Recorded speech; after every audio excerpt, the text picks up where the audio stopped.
Aquí tenemos a Pilar Mora, que es nuestra invitada y que definitivamente tenemos un tema severamente interesante el día de hoy para compartirles a todos ustedes. Y pues primero que nada quisiera que Pilar te presentes y que platiques un poco de la generalidad de a lo que te dedicas.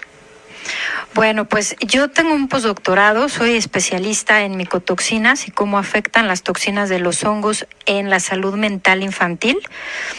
Y bueno, todo esto comenzó porque hace algunos años a uno de mis hijos lo diagnosticaron con autismo. Y en ese entonces yo estaba ya haciendo una investigación para el postdoctorado y yo no estaba conforme con ese diagnóstico, entonces pues me iba a dar de baja. Y el doctor que guiaba mi investigación me dijo que no, que mejor investigara qué era lo que estaba pasando, porque si no lo hacía yo, pues nadie lo iba a hacer, porque si a mí no me importaba mi hijo, pues a quién le iba a importar, ¿no? Así que un día se me quedaron las palabras en la mente y un día me desperté y dije, bueno, pues sí tienes razón, si no lo hago yo, no lo va a hacer nadie.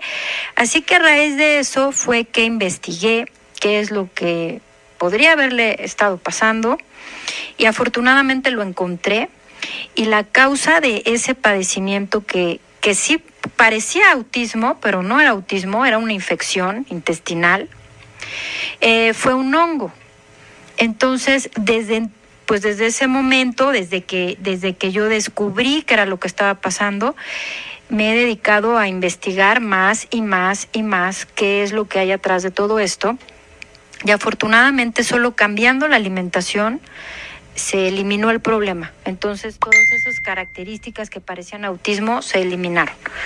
Entonces, pues ya llevo casi que son como 8 años investigando este tema y pues he encontrado cosas que no me hubiera imaginado jamás.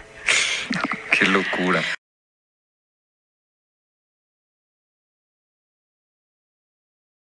Es que investigar hongos es muy complejo, investigar parásitos también es muy complejo, porque los parásitos mutan con tal de sobrevivir. O sea, son organismos que pueden involucionar si eso es lo que les va a asegurar la sobrevivencia. Wow. Entonces, tú puedes estar viendo un organismo que tiene ciertas características y cuando lo analizas a lo mejor un día después, pareciera que estás viendo otra cosa. Entonces ya no sabes si es lo mismo o no es lo mismo. Y obviamente la dificultad de los hongos es que son muy difíciles de clasificar. Hay millones que no se han clasificado. Entonces es que no sabemos ni siquiera qué en realidad qué son.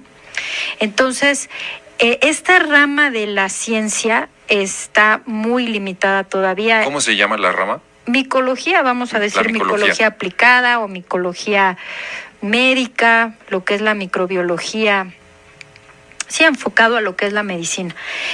Todavía está en pañales, o sea, ahora se ha hecho investigación y se habla mucho de la flora intestinal. Últimamente oímos mucho de los probióticos y la microbiota y los fermentados y todo esto, pero en realidad esto va mucho más allá, porque estos organismos, lo que se sabe ya, que se demostró en Stanford hace algunos años, fue el doctor Robert Sapolsky el que lo demostró, es que estos organismos pueden determinar conductas, emociones, pensamientos que no son tuyos, que son del organismo que te está parasitando, y como son organismos inteligentes, te van a manipular para hacer lo que ellos necesitan para sobrevivir. Y que es justamente las conclusiones que tú llegaste anteriormente. Tuve la oportunidad de leer tu libro lo leí hace meses, y hubo dos cosas que me llamaron la atención. Evidentemente la que estás diciendo, y la segunda que tiene que ver con que lo denominas el segundo cerebro, que es toda la flora intestinal, ¿no? Entonces, quisiera que primero ahondáramos, para cerrar el tema que me parece interesantísimo, ¿cómo es que...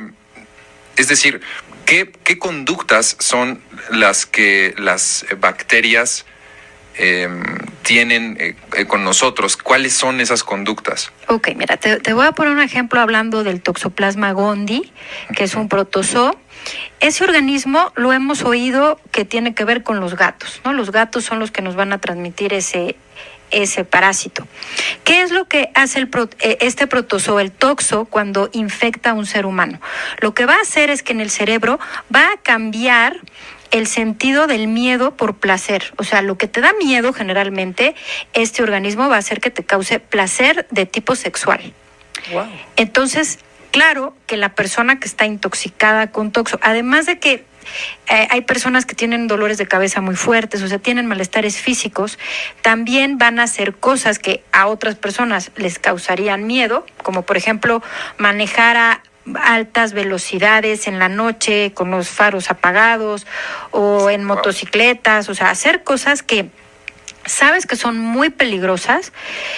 Eso casi siempre coincide con una persona parasitada con toxo. Es decir, son patrones, o sea, el patrón del toxo es lo que mencionas que tiene que ver un poco como con conductas muy arriesgadas. Es una de las conductas.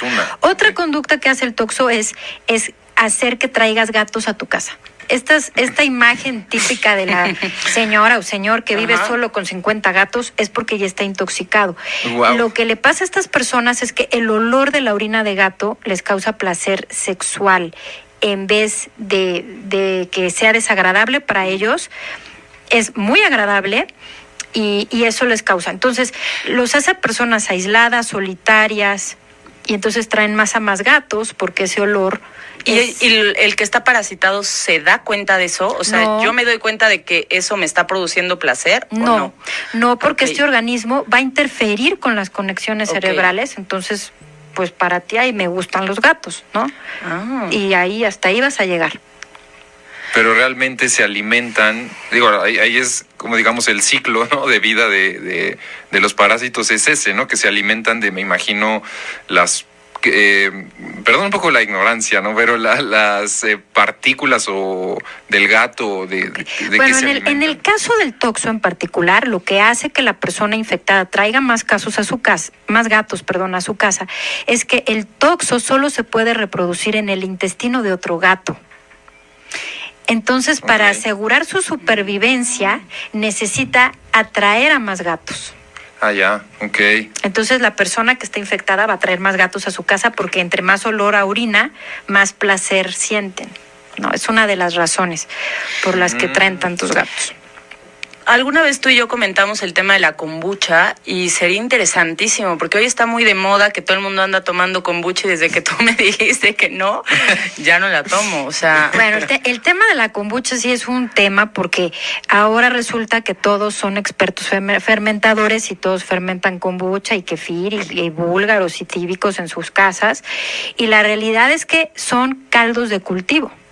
Y si tú no sabes bien lo que estás haciendo, lo que estás es literalmente cultivando organismos que no sabes qué son y después pues te tomas eso. ¿Qué es lo que pasa con el kombucha específicamente? El kombucha es un hongo. Y en Japón, porque es originario de Japón, lo fermentan en barricas de roble blanco. Entonces, hay todo un proceso de fermentación que tiene todo un porqué y un cómo. Lo que yo veo que sucede en México es que fermentan el hongo, lo tienen hasta en barriles, tambos de plástico allá en el garage. O sea, da lo mismo donde sea. Y al ser un caldo de cultivo, lo que hace es que ahí van a vivir muchos organismos distintos en un sistema que se llama simbiosis. O sea, entre ellos mismos se ayudan a sobrevivir. Cuando hemos hecho análisis del té kombucha, hemos encontrado que hay organismos que son cancerígenos, como el Aspergillus o como cándidas, que son muy agresivas. Pero bueno, pues la gente se lo toma pensando que va a equilibrarle entonces que los va a limpiar. Que los va a desintoxicar y que la flora intestinal. En realidad, claro que el té kombucha puede ser curativo, pero yo creo que en Japón la gente que lo sabe cultivar muy bien. Yo me he dado cuenta de que las personas que se intoxican con té kombucha coinciden en decir que ven a un hombre pájaro, por ejemplo. Y ese hombre pájaro es un ser de la mitología japonesa que se llama Tengu. Entonces está relacionado porque al final son hongos y los hongos muchos son alucinógenos. Entonces me he dado cuenta en casos, gente que me lo ha platicado, que cuando suspende el té kombucha se terminan las alucinaciones del hombre pájaro, ¿no? Wow. Y aparte está muy interesante porque ahí se puede distorsionar muchísimo la realidad en que yo ya estoy viendo a mi guía, ya estoy viendo a mi maestro o a mis seres, ¿no? Y al final cuando realmente son los hongos que estás alucinando. Exactamente. Sí, estás alucinando. Porque los hongos microscópicos también son alucinatorios. O sea, te hacen ver cosas que no son. Incluso es muy interesante ver cómo modifican la percepción, ¿no? Tengo un caso de una chica que me decía, es que yo no puedo creer los novios tan feos que yo tenía. ¿Por qué no me daba cuenta que eran todos tan feos y tan desagradables? Y, o sea, ahora que los veo no puedo creer que hayan sido mis novios, ¿no? Entonces, estos organismos de verdad cambian la percepción de la realidad. De la realidad. ¡Wow! ¡Qué interesante! Y es decir, que ahora lo que estás confirmando, bueno, que además está confirmado ya también por la comunidad científica, es que diferentes organismos crean también diferentes patrones de conducta. Sí. ¿No? Así es.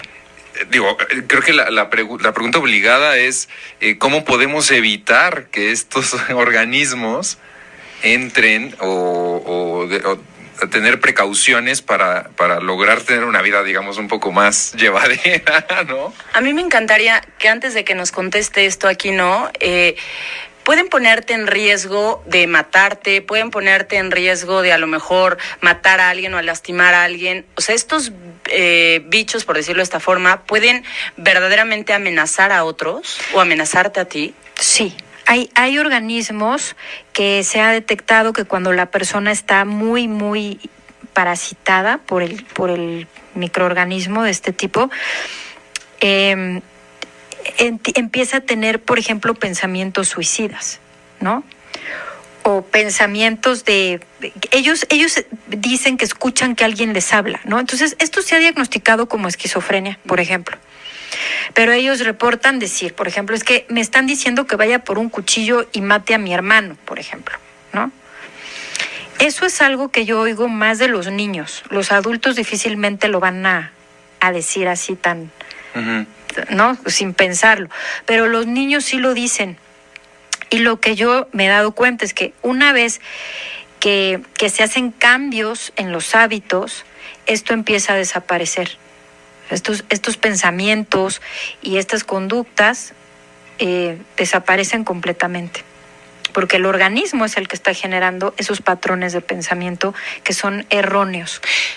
Y al final, bueno, lo que tú sabes y lo que has visto es que a simple vista no se ven. O sea, si yo voy con alguien y que me saque sangre para checarme o que me tome alguna muestra, no se ven muchos de estos microorganismos que tú hablas. No se ven porque muchos de ellos, específicamente los hongos, se pueden confundir porque son muy similares a los glóbulos blancos, que son los linfocitos, por ejemplo, los eosinófilos, los neutrófilos. Hay muchas células que se parecen a simple vista.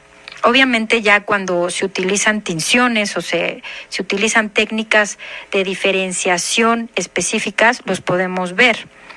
Pero esto de verdad está en pañales, o sea, esto sabemos nada, sabemos, o sea, tenemos identificados, nosotros en nuestro caso la investigación que hemos hecho nada más un solo organismo, que tenemos una idea de los patrones de conducta que genera y de las emociones que genera. Del otro que les hablo, el toxo, esta investigación se hizo en Stanford, pero la realidad es que se sabe muy poco de qué organismo es el que causa qué pensamientos y qué conductas y qué emociones, porque incluso hay organismos que al robar electrones, que es literalmente energía negativa, se van a alimentar de energía negativa. Entonces causan situaciones en las que hay ira, hay envidias, hay odio, porque eso mismo los está alimentando de forma literalmente energética. Y por ejemplo, si yo voy con un micólogo normal, quizá no me pueda decir que tengo esto, tendría que ir contigo, ¿no? O sea, es como, no cualquiera puede ver lo que tú ves. Bueno, en realidad es que yo me he dado a la tarea de invitar a investigadores, a biólogos, micólogos, psiquiatras, homeópatas, que se interesen por esto porque es real. O sea, esto es algo que está ahí y que es real. Y pues bueno, yo hasta ahora hemos avanzado poco, vamos muy lento. Y en otros países, a mí me parece que es muy difícil hacer esto. El doctor Sapolsky, el doctor Robert Sapolsky, cuando publicó los resultados de su investigación, tuvo muchos problemas. Porque resultó que entonces, al darse cuenta que había un organismo que te quitaba el miedo, lo buscaron personas del ejército para invitarlo a pues hacer que los soldados no tuvieran miedo, ¿no? Y que fueran a la guerra con más valor.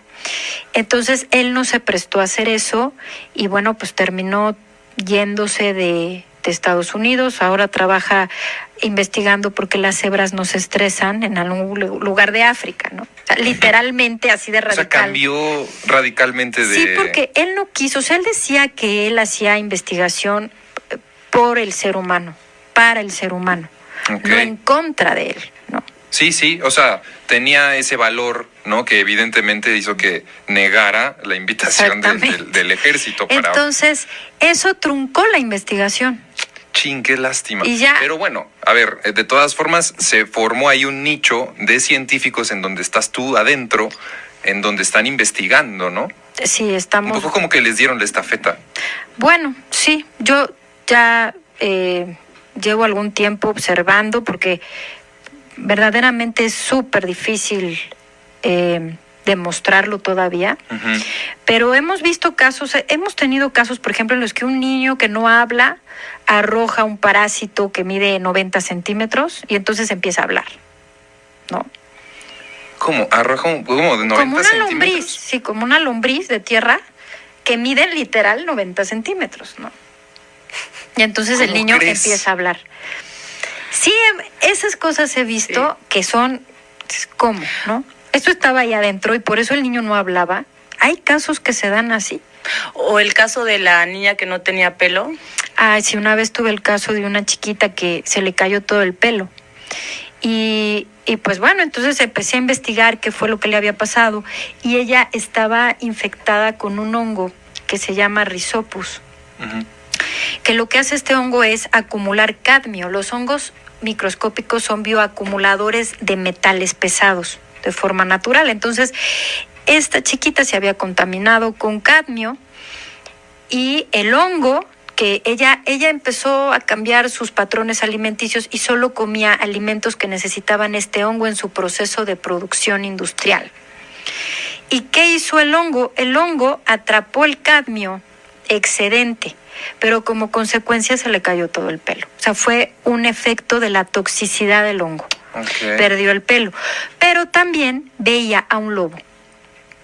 Ella veía a un lobo y ella decía que el lobo le decía cosas y en realidad ese caso fue muy particular porque creo que es el único caso que he tenido yo en el que no me pareció conveniente reducir la población del hongo.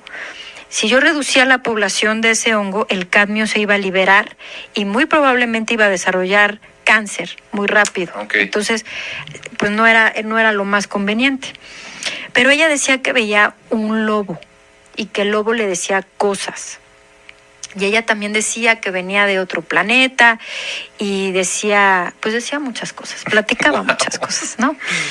Entonces, sí, un poco extrañas, bueno, digamos, ¿no? Extrañas a lo mejor. Fuera de lo normal. Que parecen fuera de lo normal. Sí. Entonces yo a veces he pensado si es que estos organismos sí crean algún tipo de conexión con otras realidades o nada más son alucinaciones. O sea, eso yo todavía no lo puedo describir con precisión. Sí, ahí hay muchas incógnitas todavía. Y aparte estaba muy interesante porque tú me mandaste la foto y el hongo era una bolita de pelos. Sí. Eso es o sea, era una bola de pelos horrible. Entonces, cuando una persona no para de comer lo mismo, es porque está alimentando un organismo que de eso se alimenta, o ese es su, vamos a decir, lo que necesitan para reproducirse y desarrollarse. Pero yo he tenido niños que comen tierra, literalmente tierra. Entonces, estos organismos crean patrones alimenticios. Es como personas que solamente comen 5 o 6 cosas y lo demás no les gusta, porque el sentido del gusto lo van a limitar. Ellos empiezan a cambiar tu sentido del olfato, son organismos que les gusta el azúcar, les gustan los cereales, entonces van cambiando tus hábitos alimenticios, y al consumir muchos cereales, muchos azúcares refinados, pastas, ¿qué va a pasar? Se va a empezar a intoxicar el hígado y no va a haber producción de bilis. Propicias sí. el campo idóneo para que ellos se puedan reproducir, ¿no? Exacto. Fíjate, qué interesante. Y yo tengo una pregunta, a ver, que me acaba de surgir. Yo tengo el bicho, o el hongo, lo que sea, y ¿te lo puedo pegar a ti? ¿O aquí no? O si yo ando por aquí en la vida, o ¿te lo puedo contagiar? ¿Cómo se podría, o eso no se puede? ¿O qué pasa con eso? Bueno, la flora intestinal, por supuesto que se puede transmitir de persona a persona. Por ejemplo, cuando nace un bebé, los bebés, hablan de que los bebés nacen y son casi estériles, pero no es así. Los bebés ya traen mucho de la mamá, pero, por ejemplo, vamos a poner este ejemplo que es muy simple. Un beso apasionado, ¿no? Esos de telenovela. Te pasan más de 10,000 millones de organismos. Wow. Entonces, no es que se te contagien, pero sí se transmiten. Y luego, ¿qué va a pasar? Mientras que tu flora intestinal esté fuerte y equilibrada, tu sistema inmune va a funcionar bien, entonces te lo pueden pasar y como entra va a salir. Pero si tu sistema inmune no está fuerte, si tu flora intestinal está desequilibrada y te entra algún organismo de estos y después lo alimentas y nada más le das lo que le gusta, entonces sí te puede causar problemas, ¿no? Pero no es como que te vayas a contagiar como tan fácilmente, sino que son organismos que necesitan todo un terreno para sobrevivir. Es, por ejemplo, como los moscos. Los moscos, va a haber moscos si tienes un charco de agua, pero si secas el charco, ya no va a haber moscos. Esto es lo mismo. Si tú tienes un ambiente adentro de tu cuerpo, un terreno biológico apto para ellos, van a sobrevivir y se van a reproducir. Y si no, no. Entonces no es tan fácil como que se te vayan a contagiar. Que se transmiten, sí se transmiten todo el tiempo. Y están en el aire, en el agua, en todos lados. ¿Y esto se da más frecuente en niños o en adultos o realmente...? No, realmente puede pasarle a cualquier persona. Obviamente un niño que ya tiene una flora intestinal muy desequilibrada y está parasitado, si eso no se atiende, conforme vaya creciendo el problema va a ser peor y peor y peor, y puede ser que de adulto ya sea un problema grave que se manifieste como alcoholismo, drogadicción, problemas para socializar y algún otro mucho... Bueno, hay un abanico muy amplio de cómo se puede manifestar esto, ¿no? Pero en realidad yo me he enfocado, mi trabajo se ha enfocado a los niños, porque creo que corrigiendo esto en un niño puede tener una vida feliz y ser sano y poderse relacionar bien y tener niveles de aprendizaje considerados normales, ¿no? Ya en los adultos es más difícil, pero sí he tenido casos de adultos en los que comprenden lo que les está pasando y toman cartas en el asunto, ¿no? No es tan fácil, pero sí. Y de tus impresiones personales, o sea, cuando te diste cuenta que estaba este mundo de la micología, ¿cómo quisiera saber, la verdad, un poco, o sea, eso, cómo fue en tu vida personal, o sea, ¿cómo fue para ti esa? Porque me imagino que fue un poco como una epifanía, ¿no? Pues mira, fue un poco, tal vez sí como una epifanía, porque yo no esperaba encontrarme esto. Exacto, sí. Por un lado, era lo último que me imaginaba. Yo pensaba que el colorante, lo que ya sabes, ¿no? Que la comida procesada y los colorantes y los refrescos, pero nunca me hubiera imaginado que las frutas y las verduras orgánicas, por ejemplo, pudieran ser la fuente de la contaminación de estos organismos. Entonces, obviamente sí, de ese momento en el que pude comprender toda esta información, sí ha cambiado mucho mi manera de ver el mundo y obviamente sí, de ese momento en el que pude comprender toda esta información, sí ha cambiado mucho mi manera de ver el mundo y de vivir, porque, bueno, no es que le tenga yo miedo a estos organismos, pero sí les tengo mucho respeto, sobre todo a los hongos, ¿no? Creo que ahora, bueno, después de años de investigar el tema, les podría decir que hay hongos para la ira, para la lujuria, hay hongos que causan envidia, hay hongos que causan miedo, hay hongos que causan pereza, otros tristeza.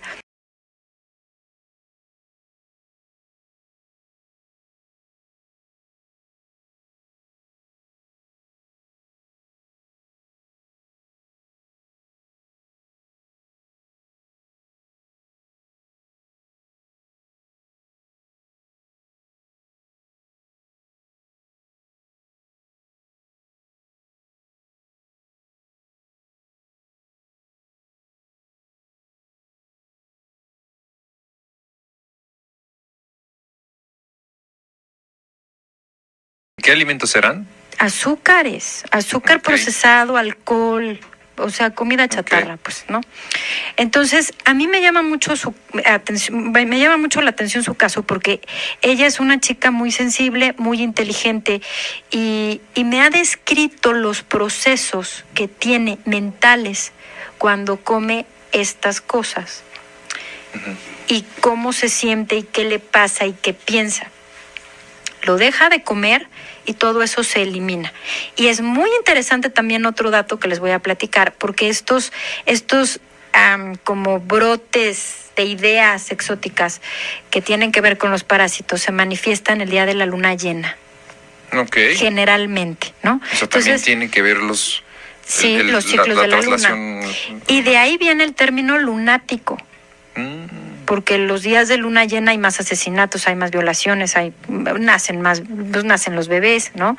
Entonces, esto es así porque cuando es luna llena, estos organismos se reproducen.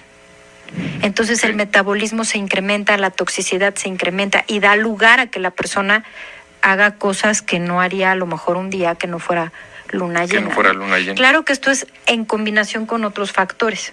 Entonces, si alguien de los que nos estén escuchando ya se dio cuenta que el día de luna llena no puede dormir o le pasan cosas raras, tiene parásitos. O sea, se tiene que desparasitar. Esa es la señal. Sin temor a equivocarme de que la persona está parasitada. La luna llena. Cuando la luna llena causa problemas. Acabas de decir algo también clave. ¿Cada cuánto recomiendas la desparasitación? Bueno, es que cuando yo hablo de parásitos no hablo de lombrices ni de amibas. Ok. Hablo de todos los organismos que pueden vivir adentro de ti y se pueden aprovechar de ti para salirse con la suya. Entonces, una buena desparasitación por lo menos requiere 3 meses y no se va a llevar a cabo solo tomándote una pastilla. Tienes que dejar de alimentar al organismo que te está parasitando. Si no lo matas de hambre, no lo vas a controlar. Esto es como una guerra. Okay. Entonces necesitamos muchas estrategias para poderlos controlar, porque son seres con inteligencia. Además, eso también ya está Sí, que eso también me demostrado. parece súper interesante. O sea, cómo o sea, es decir, que tendrían procesos inteligentes pues sí, de supervivencia, pero ¿de verdad es inteligencia lo que tienen? O sea... Pues mira, hay un experimento que de hecho está explicado en una plática de TED, si lo buscan en internet lo van a encontrar, que es un hongo que le ponen una hojuela de avena en un laberinto. Entonces es un hongo que es de tipo plasmático, ¿no? Y llega más rápido a la avena que una computadora. Entonces, yo creo que sí tienen algún tipo de inteligencia. Y otro caso que también ya se ha investigado mucho es que los árboles se comunican a través de las raíces por la información que los hongos transmiten entre ellos. A ver, otra vez, o sea... Otra vez. Los árboles en los bosques tienen raíces. Exactamente. ¿no? Y entonces, ¿qué sucede? Que en estas raíces crecen organismos, por ejemplo, algunos se llaman micorrizas, son hongos, ¿no? Y estos hongos van a ayudar a que el árbol absorba los nutrientes de la tierra. Pero si hay un árbol enfermo... Son sus amigos, ¿no? Los hongos, de alguna manera. Unos son amigos, otros no, pero bueno, unos sí son amigos. ¿Qué va a suceder? Si estos hongos detectan que el árbol está enfermo, van a mandar señales de tipo neuronal, por ejemplo, como las de nuestro cerebro. En la tierra hay estas conexiones entre las raíces, entonces los hongos mandan señales de tipo neuronal para que otros árboles bajen nutrientes y ellos puedan subirlo al árbol enfermo. Entonces, ahí, si no es la inteligencia del organismo, sí hay una inteligencia que a lo mejor no podemos entender, que sí se manifiesta en estos organismos. Órale, eso... Vaya, para mí es algo que me vuela la cabeza. Ten por seguro que saliendo de aquí es que soy un ávido lector, voy a comprar algo referente a lo que acabas de mencionar, porque me parece que otra cosa, ¿no? Aunado a todo lo que estás diciendo, es que en el mundo fungi, pues es el menos explorado, de hecho, de todos. Entonces, es justamente lo que platicabas un poco al principio, que es el mundo, más bien, la comunidad científica casi no sabe al respecto. Saben mucho, pero son organismos muy complejos. Entonces, es muy difícil descifrarlos. Por ejemplo, se habla de que los hongos tienen 6 sexos. O sea, no hay masculino y femenino, no, hay masculino, femenino y otros 4 sexos diferentes en los hongos. ¡Qué locura! Entonces, ¿cómo es eso? Eso es que, ¿no? Sí. Y bueno, tienen propiedades muy particulares que no que son difíciles de comprender. Por ejemplo, hay algunos hongos que no cumplen la ley del espejo, o sea, no se reflejan como cualquiera de nosotros nos reflejaríamos en un espejo. Bueno, pues hay hongos que no se reflejan. Con ley del espejo te refieres a este proceso psicológico en el que yo veo mis problemas en los de la otra persona, o... Exacto. Esos hongos lo que van a hacer es interferir con la empatía. Entonces, tú no vas a poder verte en otra persona, no vas a poder ser, pues, caritativo, no vas a poder ser generoso, no vas a comprender a la otra persona, porque estos organismos no te dejan reflejarte, encontrarte con la realidad, ¿no? Con otro ser humano, ¿no? Porque no dejan que te reflejes. Con esa capacidad empática. Exacto. Entonces, yo creo que mucho de lo que se habla del ego tiene que ver con esto. Es el yo, y tú no existes, y yo primero y yo después.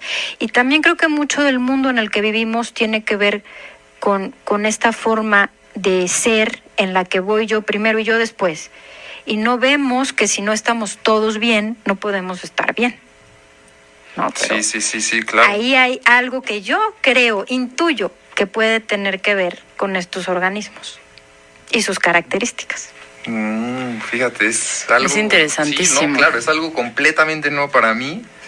O sea, no es... Yo hice el protocolo de Pilar hace tiempo y a mí se me cambió. O sea, yo antes comía muchísimas gomitas, tenía comía mucho azúcar, vivía con una ansiedad y a mí se me cambió. O sea, fue muy duro el protocolo, pero a mí, María José Vega, me hizo mucho bien. Pero platica esa experiencia. Yo creo que estaría buenísimo para que la gente sepa un poco. Sí, bueno, yo tenía ansiedad desde mucho tiempo y también era como muy iracunda y de repente me enojaba, pero sobre todo el tiempo tenía gomitas en todos lados y las tenía en la bolsa o sea, era una sensación de ansiedad de ve y compra las gomitas, o sea, azúcar, pan y todo, y de repente encuentro a Pilar hace tiempo y entonces pues yo dije vamos a probarlo, ¿no? Y lo probé y verdaderamente a mí me cambió la vida después de haber hecho el protocolo. Después obviamente yo trabajé una parte a niveles emocionales, pero lo que me cambió la química cerebral es haber dejado el azúcar, porque hoy a la fecha tú lo sabes, sí. O sea, no como eso. Y me siento bien, mis estados anímicos son emocionalmente estables. Yo sí veo una diferencia en mí, o sea, cañón, una diferencia muy cañona. Yo creo que todos deberían de hacer el protocolo de Pilar. Y este protocolo lo que incluye, digo, para para platicar, para cerrar bien, son caldos de... ¿Hueso? Sí, platica un poco de eso, yo creo que también valdría la pena. Bueno, mira, esta es una metodología que mi recomendación es personalizarla. ¿Por qué? Porque ese es un error de las dietas que luego se ponen de moda. Es como ahora todos vamos a comer lo que dice la dieta de la zona o la dieta de Atkins o la dieta de la otra. Y en mi opinión, lo que hay que hacer es diseñar estrategias alimentarias. ¿Qué es lo que tu cuerpo necesita en este momento que tengo 40 años y que tengo esta actividad y que me está pasando esto y que tengo estos síntomas que no me gustan? Por ejemplo, ansiedad, ¿no? Uh-huh. Entonces, mi recomendación es personalizarla. Pero si hablamos de generalidades, de lo que se trata esta metodología es darle a tu cuerpo nutrientes que va a absorber muy fácilmente y que van a alimentar a las células de tu cuerpo y no a los organismos que no tienen por qué estar ahí y además que están ahí de forma descontrolada. Entonces, lo que se evita son azúcares, alimentos procesados, chatarra, y bueno, y ya si detectamos algún alimento al que eres adicto, porque a eso hay que poner atención. Lo que más te gusta es lo que más te hace daño. Y ahí está la dificultad de dejarlo. Exacto. ¿No? Uh-huh. Esa es la guerra que mencionaba. Esto es una guerra, ¿no? Y yo me he dado cuenta con el paso del tiempo que esto va más allá de no comer esto, sí comer esto. Me he dado cuenta de que literal esto, si ya te pones a analizarlo más profundamente, es como una guerra entre el bien y el mal. Porque adentro de ti hay bichos que algunos pues son buenos y algunos son malos, ¿no? Y me refiero, cuando hablo yo de un bicho malo, es al que no está a favor de la vida del hospedador. O sea, el que te va a enfermar o el que te va a llevar a la muerte. Ya sea porque estás haciendo cosas que son peligrosas, o ya sea porque te alimentas pésimo, o ya sea porque tienes emociones muy negativas que a lo mejor te están aislando de las personas que te quieren. O sea, hay muchos factores, pero al final lo que yo veo es que estos organismos no te dejan ser feliz, no te dejan vivir en paz y no te dejan estar sano. Wow. Y también algo bien interesante es que no solo resuelve el tema del Asperger y tal. Hay un caso también que era de fibromialgia o de sí, la fibromialgia. Esto que es, bueno, ya hay muchas padecimientos últimamente que cada vez son más comunes y ya se está normalizando esto, pero sí he tenido casos de mujeres con fibromialgia que les duele todo el cuerpo. Bueno, eso es una acumulación de ácido láctico. Esa la producen los hongos. Entonces es como si fueras a correr, pero no fuiste a correr y entonces te duele todo el cuerpo y ya no sabes ni qué te duele porque a nivel muscular. Te duele todo. Dicen que hasta la muela que ya te quitaron y la uña que ya te cortaste te duele, ¿no? Y eso sí tiene que ver. Yo he encontrado patrones de alimentación, son mujeres que fuman mucho, son mujeres que comen muy mal y que sí tienen mucho ácido láctico acumulado en los músculos y entonces pues les duele todo. Pero cuando dejan de comer, sobre todo chocolates, les gustan no sé por qué mucho los chocolates a este grupo de personas. Cuando dejan de comer eso, mejoran muchísimo. Yo tengo un caso de una paciente que le mandé a Pilar y que después del tiempo regresa y me dice, después de 20 años que no me curaba, hoy tengo el 10%, el 5%, o sea, nada, no tengo absolutamente nada y estoy bien. Sí, tenía fibromialgia. Sí. Y, o sea, yo lo he visto, yo lo he vivido. Es increíble lo que hace Pilar. Sí, entonces otra vez se comprueba esta ya famosa y milenaria frase de que eres lo que comes, ¿no? Eres lo que comes, pero más bien eres lo que estás alimentando. Fíjate, esto va más allá. Okay. Eres lo que estás alimentando. Sí. ¿No? Sí. Porque si tú en tu cuerpo tienes un jardín de flores, verduras y frutas y eso comes, ¿no? Y comes bien, tienes tu granjita y tu... Eres lo que estás alimentando. Pero si tienes un basurero, pues va a estar lleno de cucarachas, ratas y todo lo demás. Y yo creo que esta pregunta también valdría mucho la pena. No sé si tenías la respuesta, pero podría ser hereditario, es decir, por ejemplo, si la mamá ya tiene estos problemas y está gestando a un bebé, al bebé le podría heredar esta misma, pues digamos, campo orgánico. Sí, mira, hay organismos que sí cruzan la barrera placentaria. Entonces, sí hay organismos que sí puede adquirir el bebé desde que se está gestando. Ahora, cuando nace el bebé, si nace por cesárea, pues ya va a traer ahí un hándicap, ¿no? Va a estar en desventaja, porque los bebés que nacen por vía vaginal absorben, bueno, o tragan flujo vaginal, y eso ya es flora intestinal para el bebé.